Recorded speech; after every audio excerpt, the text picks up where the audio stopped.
السلام علیکم ورحمۃ اللہ وبرکاتہ۔ آج میں آپ کی خدمت میں ایک عمل لایا ہوں۔ کاش یہ کہ وظیفہ ہر امتی کی دل میں ہو، یہ اللہ کے نبی پاک صلی اللہ علیہ وسلم کی خواہش تھی۔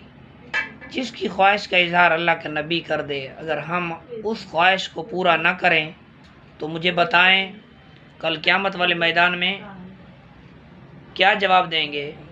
اس لیے حضرت ابن عباس رضی اللہ تعالی عنہ سے روایت ہے کہ آپ صلی اللہ علیہ وسلم نے ارشاد فرمایا کہ میری خواہش ہے کہ سورۃ تبارک الذی میری امت کے ہر مومن کے دل میں ہو، میری امت کے ہر مومن کے دل میں ہو سورۃ تبارک الذی۔ یہ اللہ کے نبی کی خواہش تھی کہ یہ وظیفہ ہر نبی کے، ہر میرے امتی کے دل میں سورۃ تبارک الذی یاد ہونی چاہیے۔ اتنا بڑا بہترین عمل ہے، اگر کریں گے تو ہماری دنیا بھی اچھی ہوگی، آخرت بھی اچھی ہوگی۔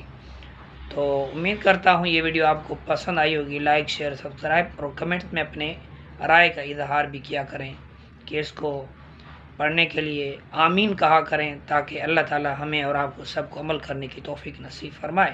جزاک اللہ۔